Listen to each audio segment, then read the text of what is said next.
beliau, Mahatma Gandhi.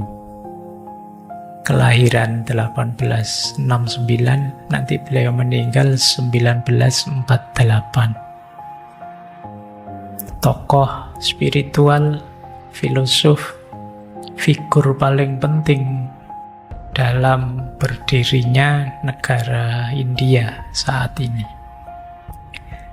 Nah, kita tengok beliau ya. Dulu kita macam-macam belajar tentang beliau. Ada tentang teknologi, saya ingat. Ada tentang perdamaian. Kemudian juga gagasan-gagasan beliau. Secara umum juga pernah kita bahas. Malam hari ini kita fokus pada gagasan beliau tentang puasa. Tentu saja nanti kita lihat secara umum puasa menurut beliau, kemudian bagaimana puasa sebagai satu senjata, satu strategi untuk menaklukkan lawan meskipun tanpa kekerasan dalam konteks memperjuangkan kebenaran dan keadilan. Oke ya, baik. Bismillah, kita mulai belajar. Saya tidak cerita-cerita tentang beliau ya, nanti ngulang.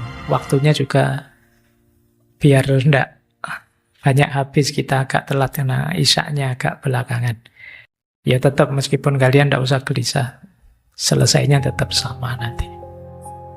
Tidak usah khawatir kalau ada yang janjian jam 10, kita insya Allah jam 10 selesai. Ya, kita awali dari sini. Tentu saja di antara prinsip hidup ideal menurut beliau adalah cinta. Kenapa nanti beliau antara lain menggagas anti kekerasan, penghargaan pada kemanusiaan dan lain sebagainya ya? Karena salah satu prinsip hidup dasar dalam gaya hidup beliau itu prinsip cinta. Makanya beliau bilang, where there is love, there is life. Dimanapun ada cinta, di situ ada kehidupan. Nah, kalau sudah ngomong cinta-cinta ini sampean melek sudah. Tak awali dari sini biar melek dulu, terus baru gagasan rumitnya di belakang. Jadi, cinta berhubungan dengan makna hidup, tujuan hidup, dan kebahagiaan hidup.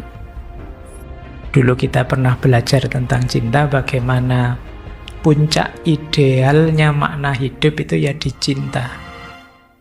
Ketika orang mampu naik kelas dari sekedar mencari senang atau sekedar memenuhi kebutuhan menuju penaklukan ego. Bagaimana tujuan tertinggi hidup juga cinta. Dan bagaimana kebahagiaan kita itu berhubungan dengan kemampuan kita mencintai dan juga dicintai. Ada banyak uraian tentang itu, tapi kalau hidup kita bercorak cinta, di situ kita benar-benar hidup. Itu kata beliau.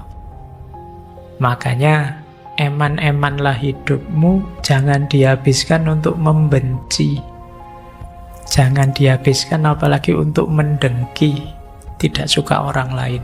Bahwa kadang-kadang kita harus ngeritik orang, kadang-kadang kita harus negur orang, kadang-kadang kita harus, apa bahasa Jawanya, ngapok ke orang biar sadar.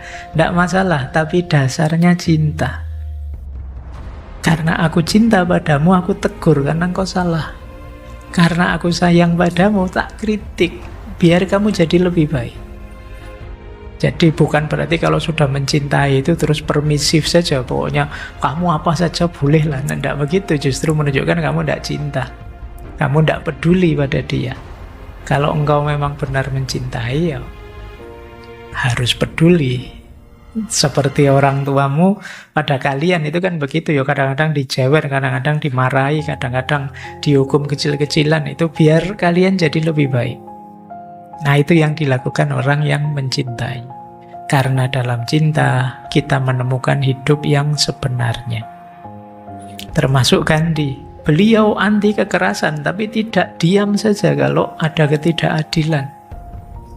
Beliau tidak diam saja kalau ada penindasan, anti kemanusiaan, tapi perjuangannya bukan perjuangan yang keras, yang menyiksa, yang membalas dendam, tapi perjuangan yang penuh cinta. Antara lain dengan cara anti kekerasan. Nanti beliau punya argumennya sendiri. Nah, strategi puasa untuk protes, untuk berjuang itu sebenarnya konteks awalnya di sini.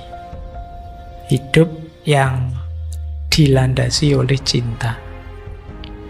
Ya, semoga kalian ngaji juga begitu ya. Datang ke sini karena cinta.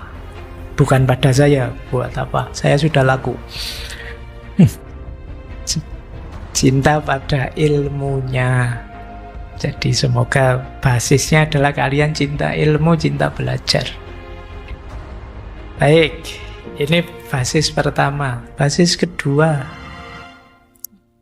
ini yang berhubungan dengan puasa ya. Beliau satu ketika menyatakan seperti ini. Agamaku mengajarkan ketika ada kesusahan yang tidak dapat disingkirkan, seseorang harus berpuasa dan berdoa. Ini mungkin di banyak agama, mungkin di Islam juga begitu. Kalau ada kesulitan apa-apa, ya kita berdoa sambil, kalau bahasa Jawanya ada tirakatnya. Jadi itu yang dimaksud oleh beliau, puasa dan berdoa. Mungkin kita tidak lupa berdoa, cuma kita sering lupa dengan puasa ini. Jadi itu kan istilahnya ada tirakatnya. Orang Jawa zaman dulu itu, apalagi yang raja-raja itu, kalau ada masalah besar di kerajaannya, dia pasti menarik diri sebentar, mundur dari keramaian, mungkin semedilah, topo broto lah, apalah istilahnya, dalam rangka mencari solusi, menemukan jawaban dari masalah. Termasuk ya kalau di situ kan istilahnya dengan berdoa dan berpuasa. Ini strategi boleh kalian pakai. Kalian mungkin lupa ada strategi seperti ini ya. Kalau ada masalah-masalah besar dalam hidupmu, boleh kalian puasa dulu. Sampai kamu nemu solusi. Kalau orang zaman dulu sih menarik diri. Orang Jawa ada istilah nunggu wangsit, mencari ilham. Siapa tahu Allah menganugerahkan solusi terhadap masalah kita. Tentu saja ditambah dengan berdoa. Ya termasuk kita bagaimana dulu Rasulullah sebelum mendapat wahyu kan setiap bulan Ramadan juga bertahanus, menarik diri. Itu kan tirakatan, berdoa mencari solusi mungkin problem umat zaman itu yang banyak perilaku-perilaku yang kita sebut jahiliyah. Nah, Gandhi juga begitu. Beliau nanti memanfaatkan senjata puasa itu untuk perjuangan beliau. Karena beliau tahu, agamaku memberi petunjuk kalau ada masalah yang sulit diselesaikan puasa. Wah, mungkin teman-teman ingat ya, hadis dari Rasulullah, wahai anak muda, barang siapa yang sudah ingin menikah tapi belum mampu menikah, kan terus Nabi nyuruh kamu apa? Puasa. Puasa itu ya maknanya tidak sekedar ngempet.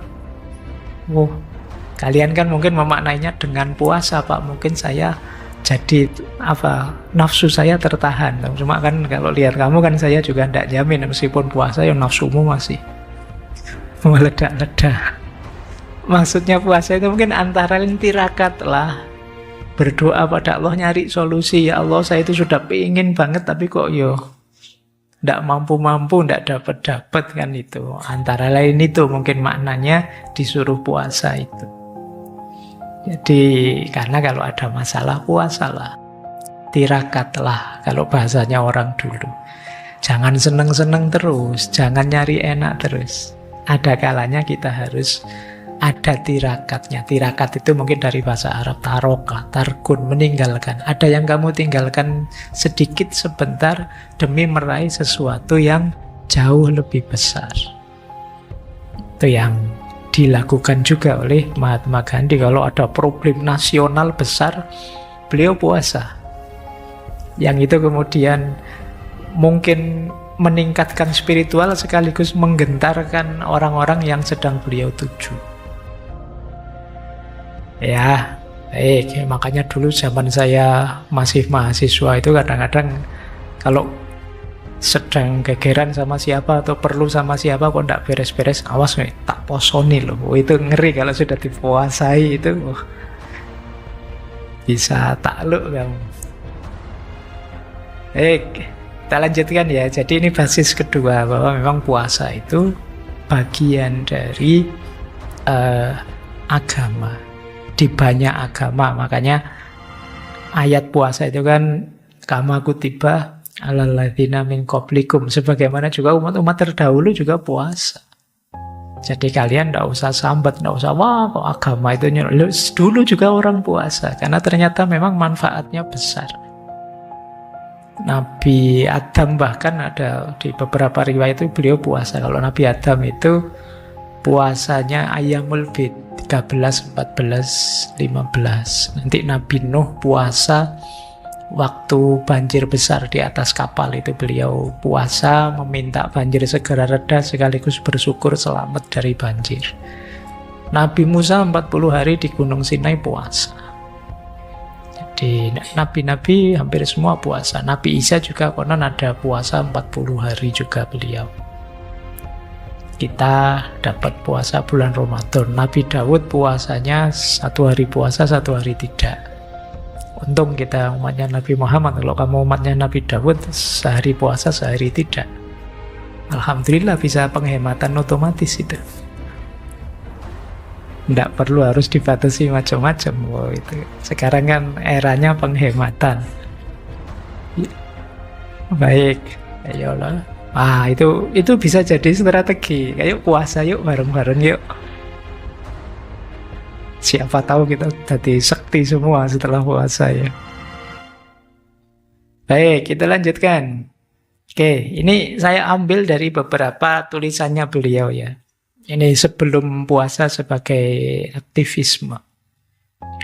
Jadi menurut Gandhi di beberapa tulisan beliau itu puasa itu hakikatnya 3 sebenarnya, yang paling dasar.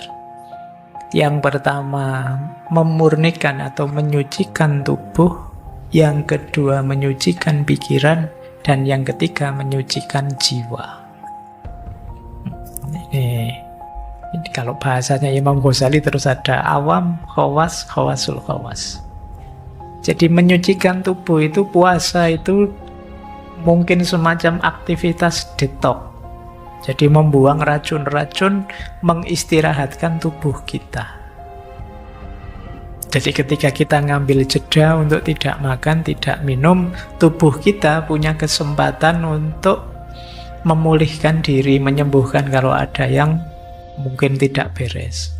Mesin itu kan kalau dipakai terus tidak pernah dijeda ya rentan error, rentan hang, apalagi tubuh kita.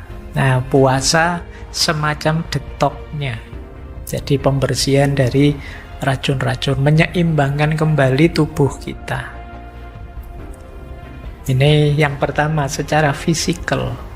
Yang kedua secara pikiran. Secara pikiran, puasa sebenarnya melatih kita sederhananya mengendalikan diri. Jadi puasa membantu kita mengendalikan pikiran, meminimalisir cemas, gelisah, pikiran negatif, dan lain sebagainya. Jadi dengan puasa, pikiran kita sudah tidak ngaco lagi, tidak kemana-mana melayang. Yang dipikir ya fokus ke diri kita yang sedang lapar. Diri kita yang sedang bersih-bersih. Ini fokus kedua, puasa pikiran minggu lalu dijelaskan banyak itu oleh Shangzi. Jadi bagaimana kita dilatih untuk tidak egois, tidak memanjakan pikiran. Bagaimana kita bisa melampaui egoisme pikiran kita sendiri dalam puasa. Itu manfaat kedua. Manfaat ketiganya, hakikat puasa itu pembersihan jiwa. Pembersihan jiwa itu menyadarkan jiwa kita untuk tidak terikat dengan apapun hal-hal duniawi. Puasa menyadarkan kita, selama ini saya sering hidup itu takut nanti makan apa. Ternyata tidak makan juga bisa kok. Ini menenggang keterikatan. Ternyata sulit juga bisa kok saya tidak sadar, ternyata saya tangguh juga. Itu antara lain itu. Atau jiwa kita jadi sadar betapa banyak orang yang kurang mampu, perlu bantuan, dan lain sebagainya. Jadi ini yang disebut memurnikan jiwa. Jadi menurut Gandhi, saat kita puasa, tubuh fisik kita dibersihkan, pikiran kita dibersihkan, jiwa kita dibersihkan. Beliau di salah satu tulisan beliau mengucapkan ini, saya tidak tahu teman-teman ada tidak 10 gejala itu, yang kata Gandhi obatnya puasa.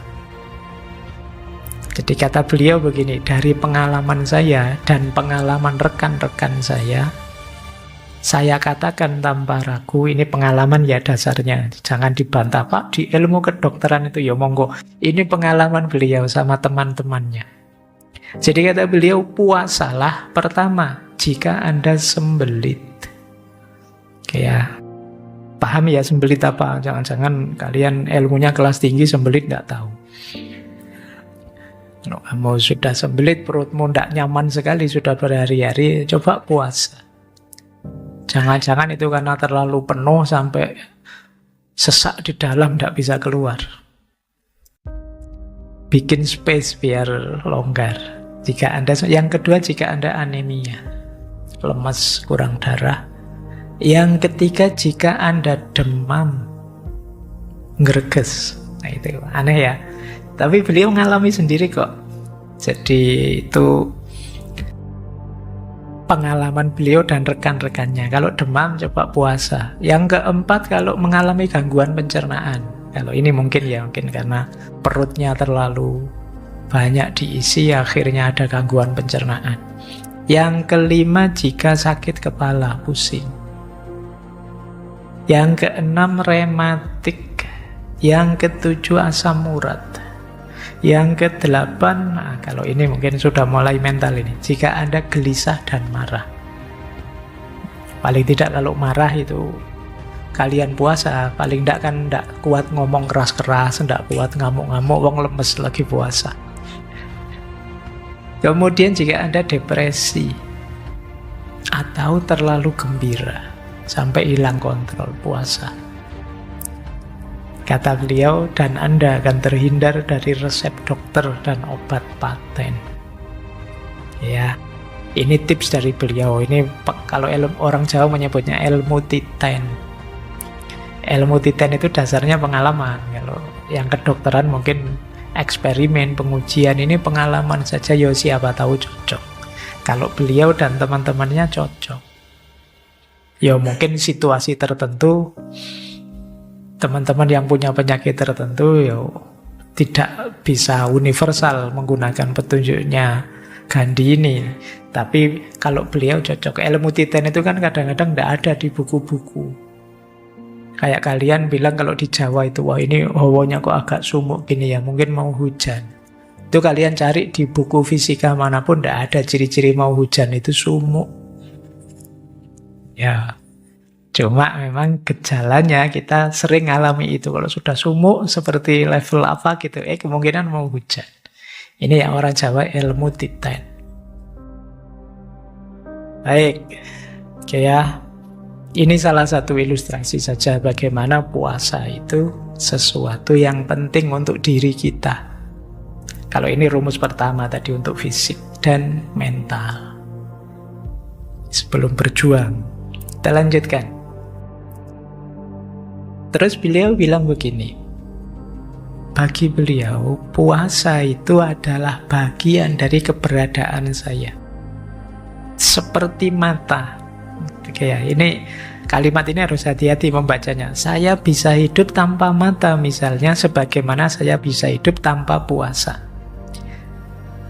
Jika mata berfungsi untuk dunia luar, puasa berfungsi untuk dunia batin. Maksud beliau begini loh, mata kita ini kan sangat penting. Meskipun seandainya kita matanya terbatas atau sakit atau buta, ya kan tetap bisa hidup. Tapi kan dia sangat penting. Jadi hidup minus mata itu kan kita susutnya banyak, kurang banyak sudah. kita tidak dapat melihat indahnya dunia ini, ya tetap bisa hidup sih. Sama kayak kita hidup tanpa puasa. Tanpa puasa ya bisa hidup kita. Tapi ada sesuatu yang sangat penting yang hilang. Itu maksudnya quotes ini. Seperti mata, ya kita bisa hidup tanpa mata. Jadi kata beliau seperti halnya kita bisa hidup tanpa puasa. Tapi ada banyak hal penting yang hilang. Nah, jadi yo kalau mata untuk dunia luar, kalau puasa untuk dunia batin. Hari ini kan sering teman-teman yang Gen Z dituduh, dikritik, wah Gen Z itu lemah, mudah depresi, mudah galau. Coba kalian yang merasa begitu, latihan puasa untuk membereskan dunia batinnya. Tapi puasa yang serius ya, jangan puasa yang sekedar ndak makan, ndak minum. Nanti ndak makan, ndak minum tapi ngerokok. Ndak makan, ndak minum tapi puasa yang serius sampai ke pikiran, sampai ke batin. Kemarin yang detox pikiran seperti disangsi atau pembersihan jiwa dari keterikatan dan lain sebagainya. Mungkin nanti kalian akan menemukan sesuatu manfaat dalam hidup. Baik, di zaman dulu saya di pesantren sering sama Pak Yai diminta puasa. Di luar bulan Ramadan, puasa ini, puasa itu. Dalam budaya Jawa ada bahkan istilah puasa macam-macam. Ada poso mute, poso ngalong, poso ngerowot, poso ya macam-macam. Kalau beliau yang Hindu ada banyak. Orang Hindu itu ada beberapa puasa yang terkenal, misalnya ada Karvachot. Karvachot itu puasanya istri agar suaminya selamat, sehat, sejahtera. Nanti ada namanya Ekadasi, puasa di hari ke-11 tiap bulan. Dan masih ada beberapa, ada puasa di waktu Dussehra. Dussehra itu puasa ketika untuk merayakan kemenangannya Rama atas Rahwana. Nanti ada puasanya namanya Dussehra. Baik, jadi puasa sangat penting untuk hidup kita. Sebagaimana mata, meskipun tanpa mata sebenarnya ya kita bisa hidup, tapi kualitas hidup kita jauh. Sebagaimana puasa, tanpa puasa kita bisa hidup, tapi mungkin kualitas hidup kita rendah. Kita lanjutkan, ini masih awal. Menurut Gandhi, puasa fisik yang tidak dibarengi puasa batin niscaya akan berujung pada kemunafikan dan bencana. Ini puasa fisik tapi tidak puasa batin, itu kan berarti ada dua kubu dalam diri kita yang tidak sinkron jalannya. Nah, dua orientasi yang tidak sama itu kan seperti munafik. Luarnya kelihatan tirakat tapi dalamnya hura-hura. Nah, itu berarti puasa fisiknya, batinnya tidak puasa. Yo kayak kalian kadang-kadang kan puasa sih tapi itu lemes di atas kasur, akhirnya buka YouTube, buka TikTok yang begitu-begitu, buka itu, batinnya tidak puasa. Nanti ngabuburit nunggu buka puasa sambil gibah di pinggir rel kereta misalnya, ya waduh, itu batinnya tidak puasa. Jadi batinnya harus puasa biar diri kita tidak, kalau di versi Gandhi kategorinya tidak munafik, yang satu jalan ke atas, yang satu jalan ke bawah. Kalau bisa ya sinkron, fisiknya puasa, batinnya puasa, bahkan jiwanya puasa. Menurut beliau dilanjutkan, saya tahu bahwa sikap mental adalah segalanya. Sama seperti doa, mungkin hanya sekedar intonasi mekanis seperti burung. Puasa hanya sekedar siksaan mekanis terhadap daging. Keduanya tidak akan menyentuh jiwa. Jadi puasa kok hanya lahir saja, ndak batinnya ndak ikut. Seperti kalau kita berdoa di mulut saja. Seperti burung yang berkicau. Ndak ada maknanya. Berdoa itu kan kita sedang berkomunikasi, meminta, memohon pada Tuhan.